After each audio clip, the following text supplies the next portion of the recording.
Hello, Lloyd. How are you today? Dr. Blair, I'm great. How are you doing? I'm great. Are Good. Good to you? see you. You're in the Chicago suburbs, I think. Lovely Chicago. Yeah, we're having a good time. How are things in Carolina? Super hot. Oh yeah, Yeah, we've had a respite couple days. Not as bad. So good to be in Chicago right now. hot here. We're leaving on Wednesday for Africa for 8 days, so Goodness, it'll be fun. you travel more than anybody I know. That's fan. Have fun. That'll be send pictures. Part of my formula for living my best life. There you go. Well, it's working for you. But let's talk about you. Well, sure. You're an attorney.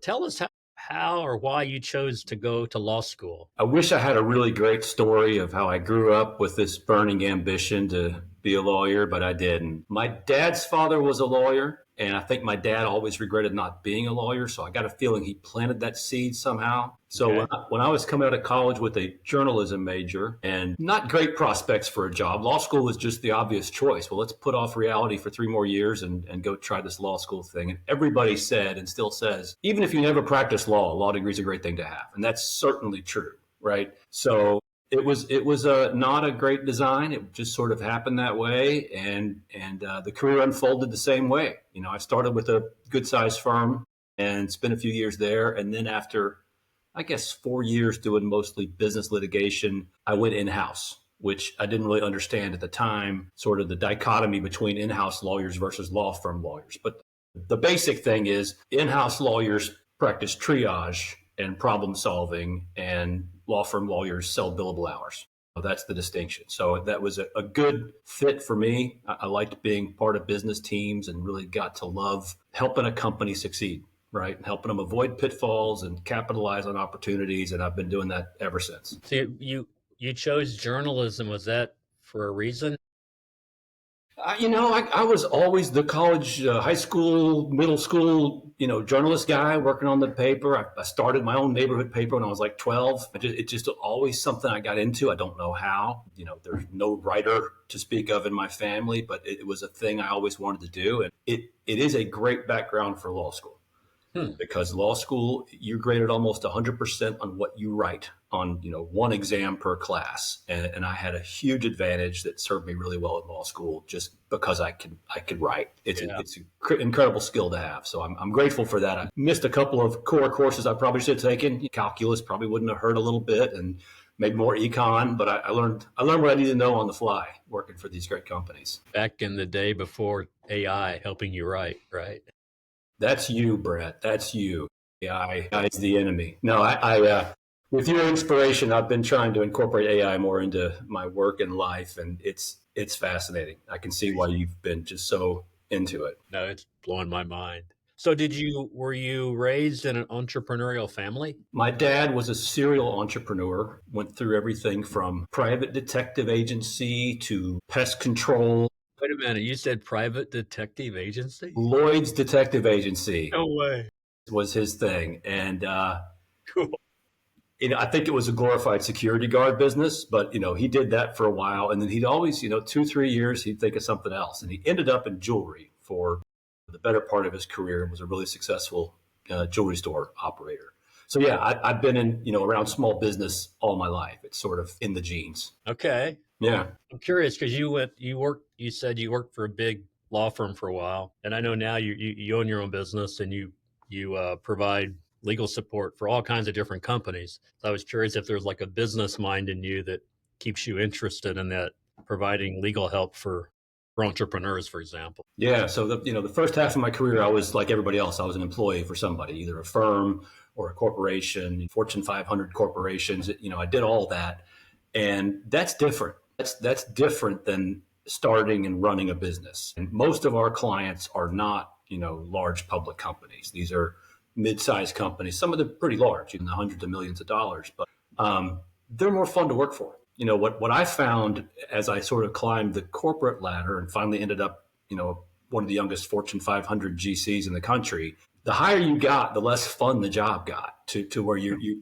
go from being, a roll your sleeves up guy in the trenches with really smart business people helping them succeed, that's fun every day, right?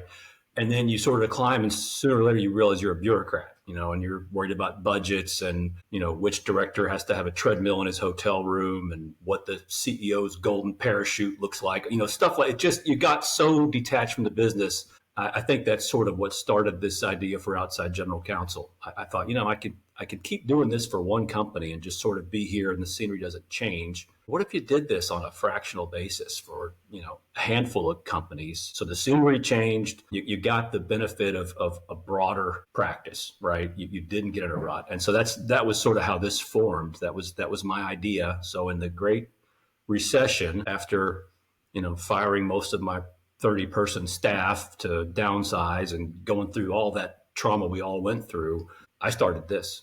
And it evolved pretty quickly. I did it for a while as a solo before realizing this is an actual thing. We need to make this a business. So now I've got some great partners. We had a great meeting last night. We're ready to really hit our next growth stage as a firm. And so it's really exciting. So yeah, running a business is much more gratifying than drawing a paycheck. It just is. I think for most people, that's true. It's just, how do you get from, it's really hard to give up the paycheck and the benefits and all that and just jump into the wild and say, you know what, I can do this. And you look back and it's a miracle that you did it. And you're like, I don't know how this worked out. If I'd known that this was possible, I probably would have done it, years earlier, but I'm still having fun. And it's really great to watch people grow and watch a team form and, just get to know some great companies. We've got an amazing bunch of clients we work for, and, we love those relationships. Yeah. How old are you?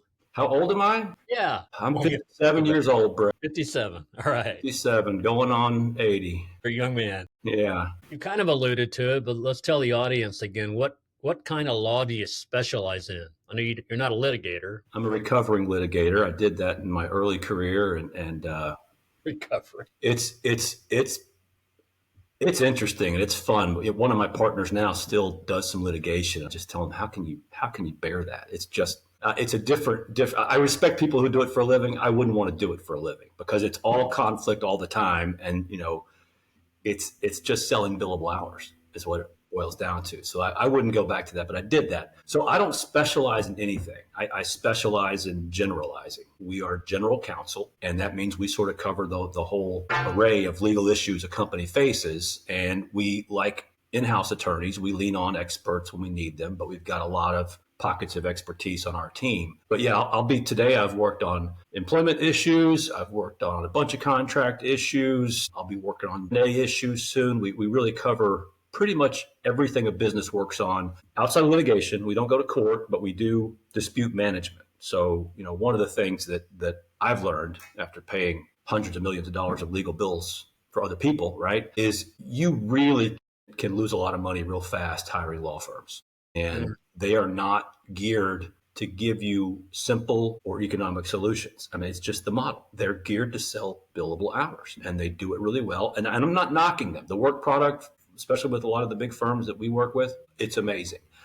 We're closer to the tip of the spear, right? We're sitting in the room with the business people before the problem arises, right? When, the law firms, they come in after there's a problem and they're project based and they help you fix a problem. We help you avoid the problem. We help you find a way to get to where you want to get to. And we're half business people, half lawyers. That's the bottom line. We're still practicing law. We still have attorney-client privilege and all that stuff, but we are much closer to a business sensibility than other people. I talked to one of my partners last night that, the transition, almost every in-house lawyer starts at a law firm, right? You don't really get in-house without some, baseline experience. The transition from law firm to in-house is substantial. You become much more of a generalist right out of the gate. You have much more contact with real people and real business. And we realized early on, our clients aren't looking to buy billable hours. They're not looking for great legal support for its intrinsic value. They've got a goal for their business of what they want to do, and they want a partner to help them get there. And so we aren't, one way I phrased it is, law firms are in the business of selling billable hours while clients are looking for legal solutions. And so what we view ourselves as problem solvers. We are, instead of taking on projects like a law firm does, we take areas of responsibility, which in most cases is we're going to be the person overseeing all of your legal affairs, from litigation to regulatory to contracts to M&A, employment law, intellectual property law, privacy, all that stuff sort of goes under our umbrella. And as I said, we will, surgically use outside counsel. If we've got a really heavy, say, environmental issue to deal with, we've got environmental experience. We know the lay of the land. But when you get into a real big environmental problem, you're going to bring in an environmental attorney. And so that's where we are a lot more like a law department than a law firm. We're not trying to do all the work or generate business for ourselves. We're working for you. And by the way, I didn't mention, we're working on a fixed fee basis. That's how we got rid of the billable hour.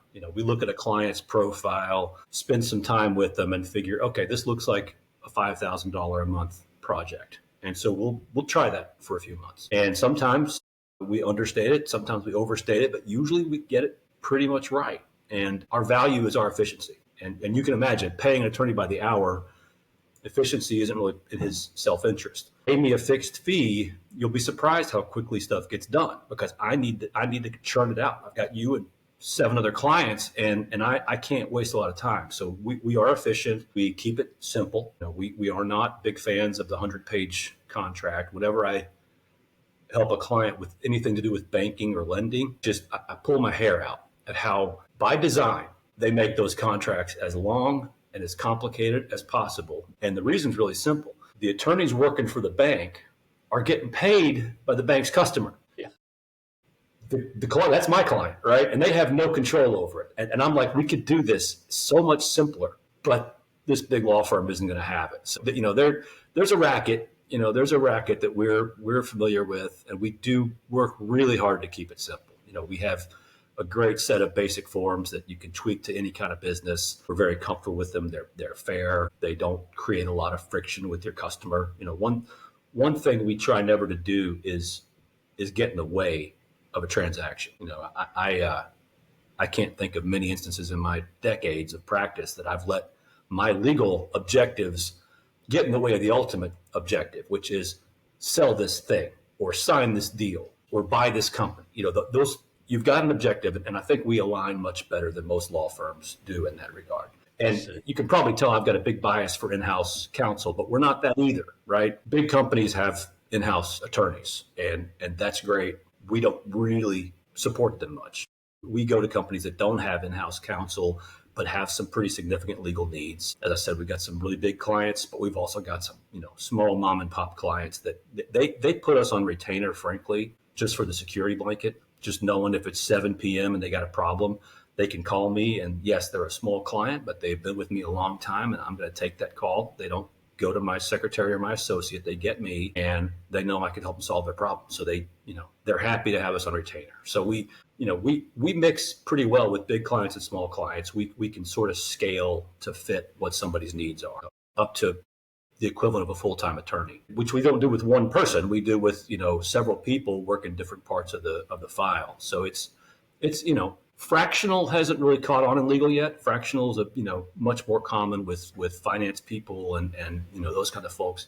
And I didn't even have the word fractional in my lexicon when I started this. I learned that from a CPA I was given legal work to. I was helping, and she said, "Oh, you're fractional," and I thought, "Oh, ding, ding, ding, we're fractional." But we'd already named the firm outside general counsel, so we're not fractional general counsel, but that's very much, what we're.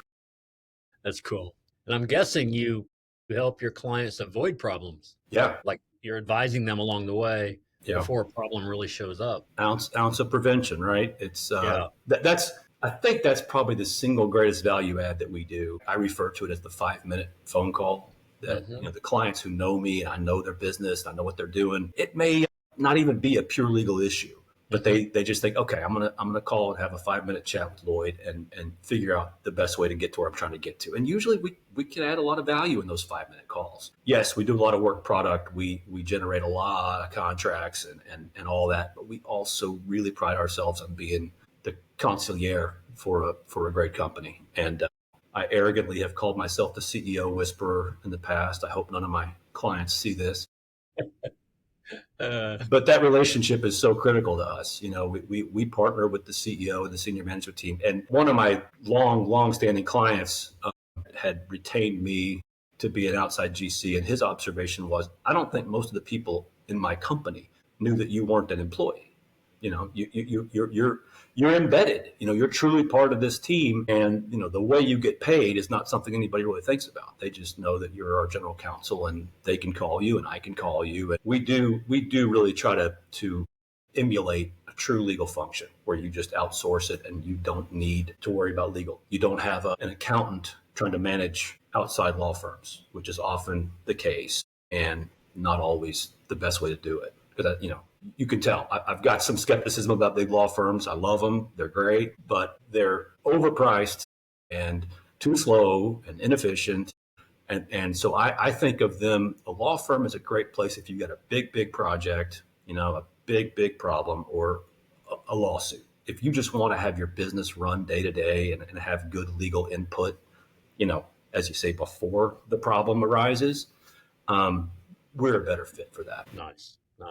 Do you deal with the boards of these companies? I do. Typically, if they've got a board, and most of them do, we serve as secretary as part of what we do. So we, go to the meetings, keep the minutes, and do all that. It's not a huge part of the job, frankly, but it is a pretty important part for a lot of clients. Yeah, and you mentioned you do employment law, so terminations and all that. You get involved in those at times.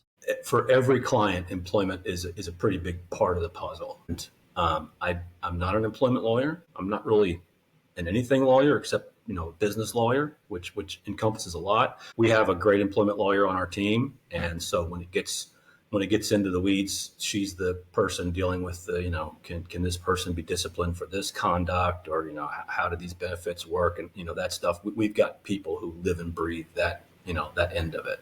Nice. That's almost always in scope is your employment stuff. What about intellectual property?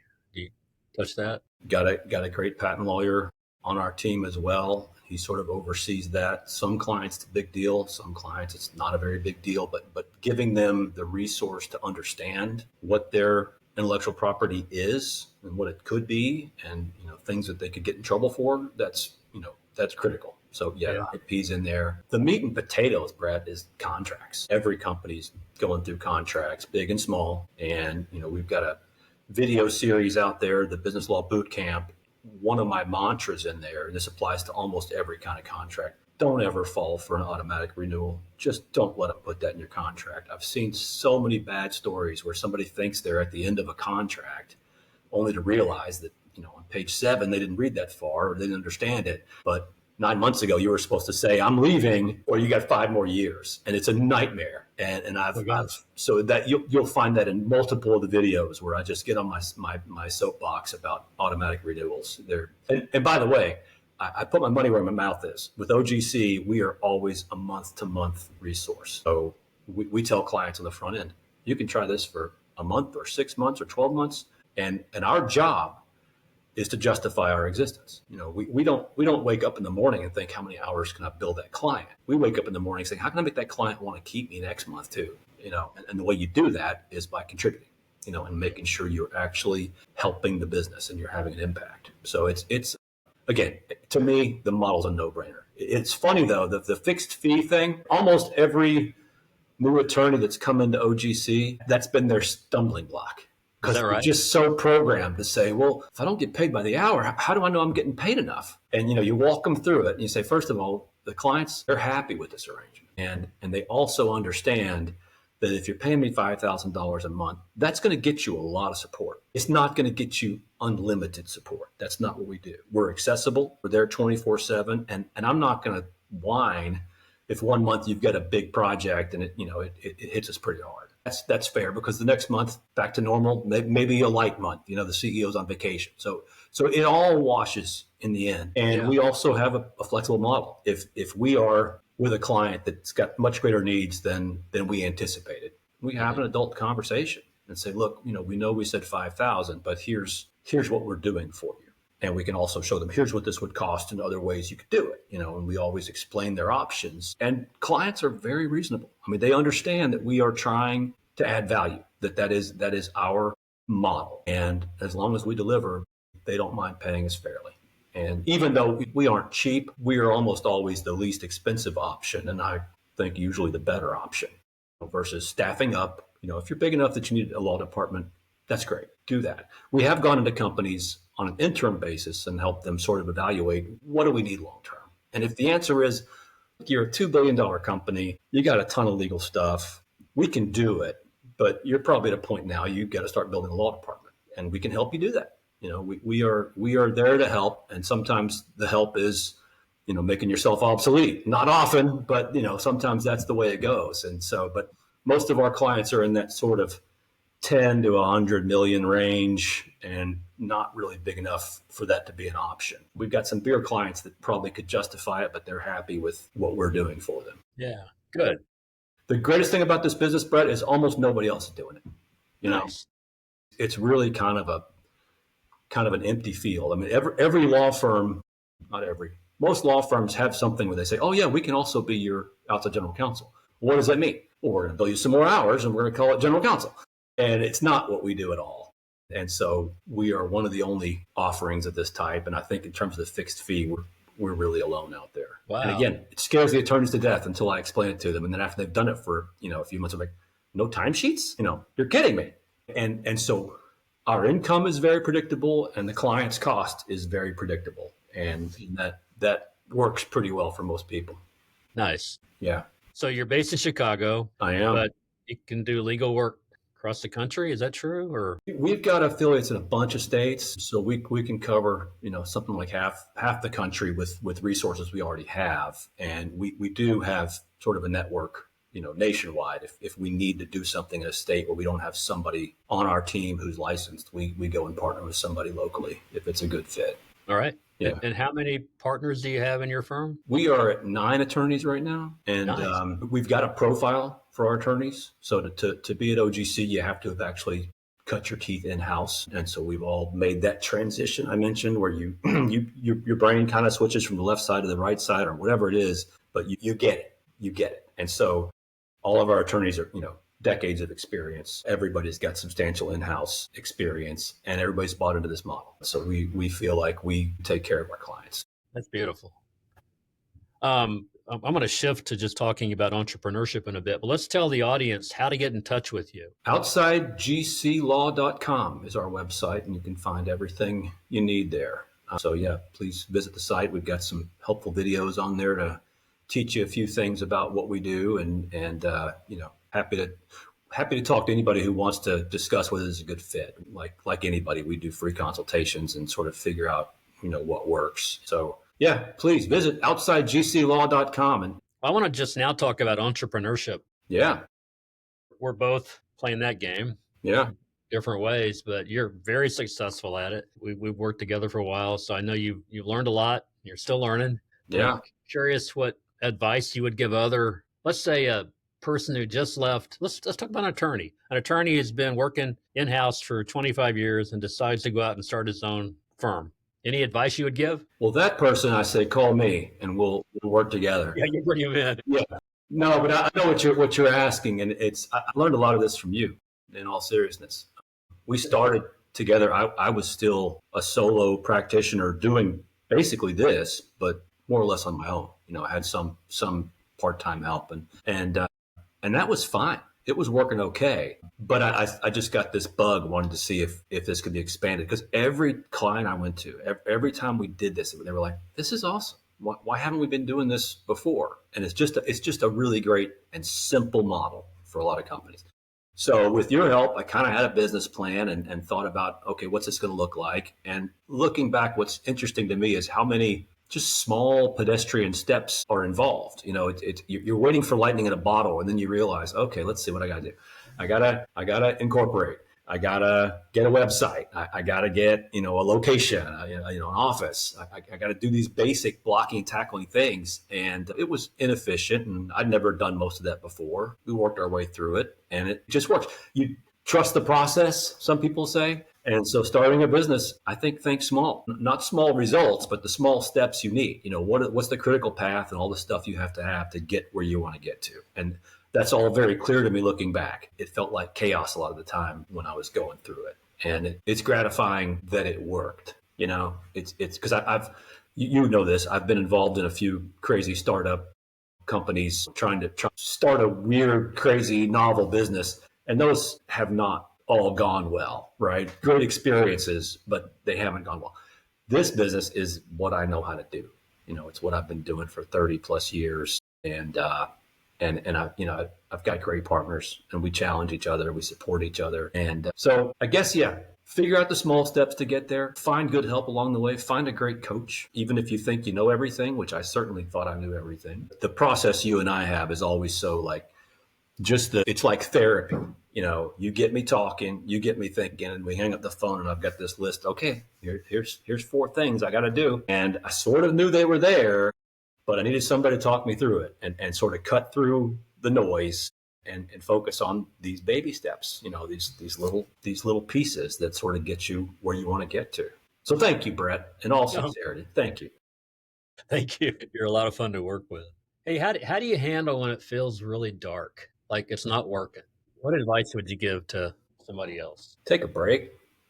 Put your pen down, take a walk, talk to somebody you trust. And I'm lucky I've got you and other people in my life that I can always just vent, and we've all got those things. We got those problems that either suddenly appear or they sort of nag you for months. And, I do value stepping back to try to get a better look at it, but don't let it fester. If you got something, maybe you got somebody on your team that's not working out or needs a push or some coaching or something. It's not always pleasant, but once you get your head around what you need to do, you just got to roll up your sleeves and do it, because this is just business. This isn't life or death, and it should be fun, and it should be lucrative. You should like the people you're working with. These are all very obvious things, but I think a lot of people don't think of it that way. I think you just said 3 things that are pretty profound. It needs to be fun. Means I agree with this. You need to like what you're doing. Yeah. Have some passion for the work. Lucrative. It needs to pay the bills. Yep. And be around people that you like. You just said those, but not everybody does that. They'll start something that they don't like, or that's not lucrative, or they're with the wrong people, and it's just a nightmare. Yeah. And people get stuck and they think that that's the way it is. And I think that's, to your point about entrepreneurship, the easiest way to get out of a bad situation is walk away and start your thing and do it. And, I always thought that there was a certain breed of person who was an entrepreneur. Is that right? Like you're either a great basketball player or you're not. You're either an entrepreneur or you're not. And there's probably an entrepreneurship for dummies. I haven't read it if there is, but it is. I think it's for most people, and especially the way our economy is now. The idea of going to work for a company for 30 years and getting the watch. I know less than a handful of people who've had that kind of career. That's just not the way it is. And if you're your own boss, you don't get laid off. You don't get bad reviews. You got to find something you can do. And everybody's got something they can do. They really do. Like I'm sure this happens to you. I'll be dealing with like an electrician who comes to my house and does some work, and I just got to talk to the guy. I got to understand his business. I want to know, watching everything he does. Well, no, I don't want to know his craft, but I want to know how his business works, right? Yeah. How did I find you? And people love to talk about it. People in business, they know we're all in the same boat. We're all trying to be the best we can be at what we do and find people that need our services. It's very simple. Whether you're a baker or a lawyer or a coach, it's kind of we're all in the same boat. But I've always been fascinated. Like I go to a music concert and I'm just curious about how's the money getting split? How much is the artist getting versus the house versus the concessionaire? And I just sometimes hard to figure it out, right? But I always want to know. Whatever business I come in contact with, I want to sort of peel it back and figure out how it works. And it's those guys in the parking lot collecting $20 bills. Yeah.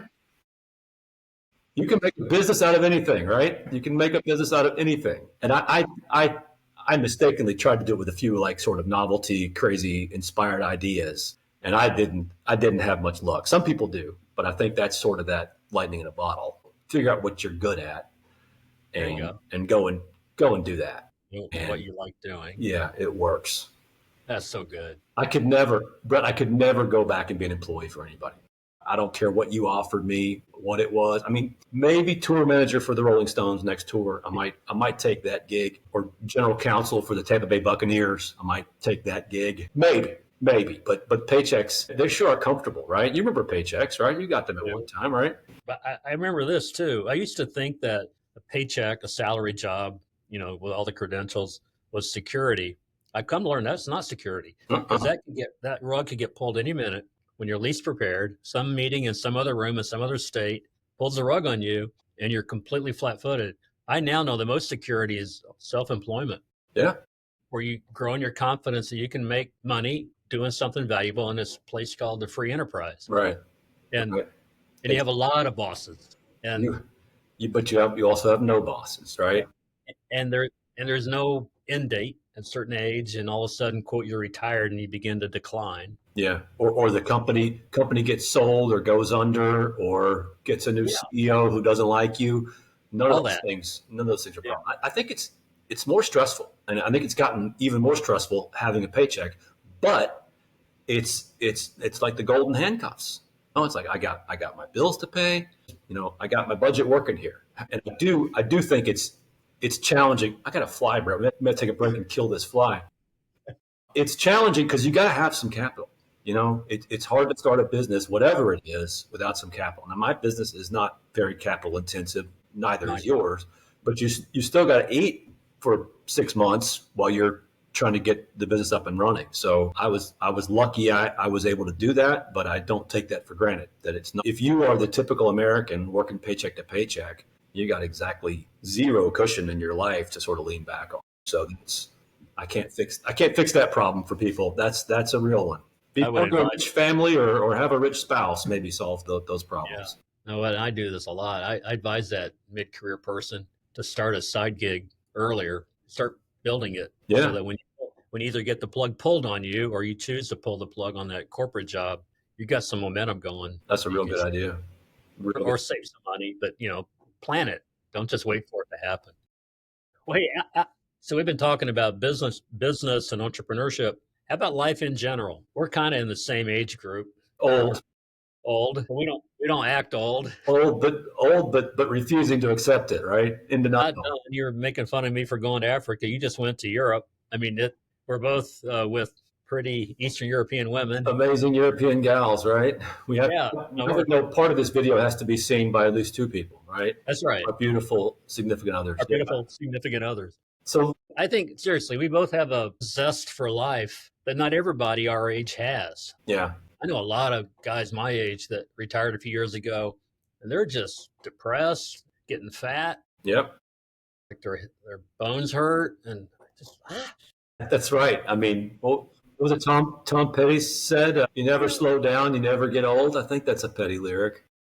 it's But yeah, you can atrophy real fast, and I can imagine if I didn't have the work if to you do every day.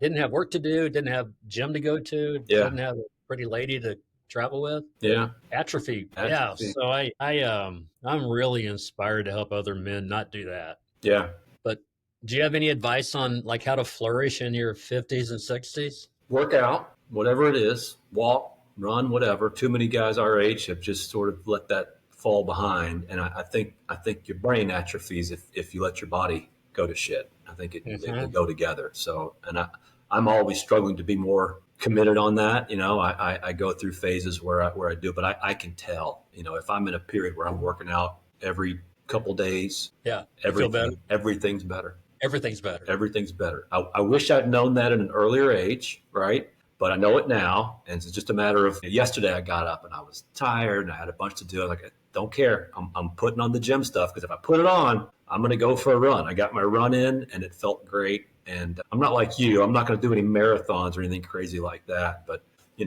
3 or 4 miles gets my blood pumping and my brain working right and my mood right. That's the critical thing for me. If you get sluggish real fast and you can feel a difference. So Yeah. I'm not a great sort of advocate for fitness as a general proposition, but you asked me one of the things I think matters. I think that's one. I think you're really great at this, but it's nurturing your relationships. When I think about some of the great friends that I used to work with or live near, I've moved around a lot. You've moved around a lot. I should invest. I know you don't like me to say should things. You could. I will invest more in keeping connected with some of those people. I can rattle off 30 names right now of people that I just at one time were really, really an important part of my life. Most of them work, right? I mean, also Yeah. neighbors and friends, but Yeah. I think you should do as much as you can to keep those relationships. I think there's a great wealth in having great connections. And you challenge me on that. So I will try to back up what I'm talking about, right? And then also have a great Eastern European woman. Those are the three. Those are the three things you got to do. And you can make it through your fifth and sixth and seventh decades still feeling pretty good. I know you have several children, but let's pretend you had a 13-year-old boy. I'm just making this up right now. What would you tell your 13-year-old boy words of wisdom for his future adult life? 13. So they're not going to listen very carefully. You probably have to say it 8 or 9 times, right? So let's think about Let's this. say you're out on the boat fishing and he's in an unusual mood and actually interested in what you're saying. Yeah. And his phone is not with him. That's the hardest question you've ever asked me, Brett. I'm going to work my way through this one. So I'm going to start with what you might share with a young person about life. Then we'll talk about work, right? But about life, I think one thing I'd tell a 13-year-old is don't take this too seriously. This is just fun, and don't take yourself or life too seriously. This is just a blessing we've all got to walk on this planet and do whatever the hell we want to do for as long as we get to do it. Just have fun and figure out what makes you happy and do more of that. That's the life advice. And then the work advice is pretty similar. It's what's the cliche? You find something you love to do and you'll never work a day in your life. I don't know that many people who are quite that lucky, but don't do a job just for the paycheck. Don't do things that don't make you feel like you're contributing and don't make you feel good about yourself. Find what that. You don't have to go to the Peace Corps, and maybe you should go to the Peace Corps. But yeah, 13-year-old. I think, and I've got a 12-year-old daughter. Okay. Who, I should probably start sharing some of these thoughts with, but she's so smart. She's way ahead of us. Yeah. Yeah. What would you tell a 13-year-old, Brett? What's your advice? I would tell them to really try to search for what makes them happy in life and go do that. Maybe 13 is too early to be thinking about what their career is, but to me, happiness is like the most important goal. Yeah. And if I could parent my 3 kids over again, I'd be a different parent. Yeah. I pushed them into college and I just did what I thought was right culturally. Yeah. And I've learned a lot. Yeah. We never know, right? There's no good manual for parenting. And I know plenty of people who are always sort of kicking themselves. Oh, I was too lenient. I was too strict. I was, too caught up in my own stuff. I was like, hey, kids are fine. And here's what I know. They're fine. Yeah, they're resilient, first of all. I know this, Lloyd, real quick. I know you and I now and then are doing the best we know how. Yeah. Every day. Every day. And giving yourself a break. I just heard on a podcast this sort of neuroscientist guy whose name I should think of. But, he was all about the voice in your head. And we all have this voice of negativity in our head that's always saying, oh, you can't do that, or you're lazy, you're stupid. And he was like, just don't listen to that voice. There's a different voice you need to, cultivate in your mind. That's, be kind to yourself the way you are to other people. You never go around ragging somebody else the way you're, kicking yourself and haven't mastered it yet, but I'm going to work on that because it really is important. I think we deserve to love ourselves and feel like, you know what, I'm doing, like you said, the best I can. And it's not always perfect, but I'm getting better every day. And that's all we can do. That's so good. Yeah, Peter Attia wrote a book called Outlive. You know who he is? Mm-mm. He's a fitness buff, and I think he was originally a surgeon, cancer surgeon, but he's really into longevity, health span. Okay. His last chapter is about his own psychological journey of healing. He grew up with some trauma, but he was just a very, very angry man. An angry teenager, fought his way through high school, and then in his 40s, I think, a buddy has said, dude, you need to get some help with that anger problem. And he went to therapy, so I could go for a week in some place, and they started doing therapy on him, and he remembered some of his abuse and realized that his self-talk to himself was so bad, he couldn't be good to anybody else. And he learned to love himself. But in that book, they say, if you talk to other people the way you talk to yourself, you would have no friends. I think you've shared that with me before. Yeah, and you just said the same thing to me. But, if you say to yourself, I'm always so stupid, or I'm always so this, or always so that, well, that's not self-love. Yeah. So I found the name of the guy I was referring to. It's Dr. Jim Doty, Doty. I found him through the Mel Robbins podcast, which is the second favorite podcast after yours. But he was he just passed away. Really, really brilliant guy, sort of applying neuroscience to, sort of behavior and, self improvement. Pretty good stuff. Cool. I'll Yeah. check that out. I like, and Mel Robbins has a new book called Let Them. Hmm. I haven't read. Tanya read it. It's like letting other people be them, like, let's not, we shouldn't be trying to change everybody is the point. I know some people I should buy a copy of that for, Brad. So they'll let you. I certainly have people who would like to change some things about me from time to Let's time. have a version that says, let me. Exactly. Exactly. Well, this has been great. Again, what's the name of your website? OutsideGClaw.com. Lloyd Chatfield. Thank you, thank you, thank you. My parting words, Brett, for Go for it. audience, no automatic renewals in your contracts. Don't do that. Don't let this happen to you. Man, thanks for doing this. Great chatting with you as always. We'll talk on the other side.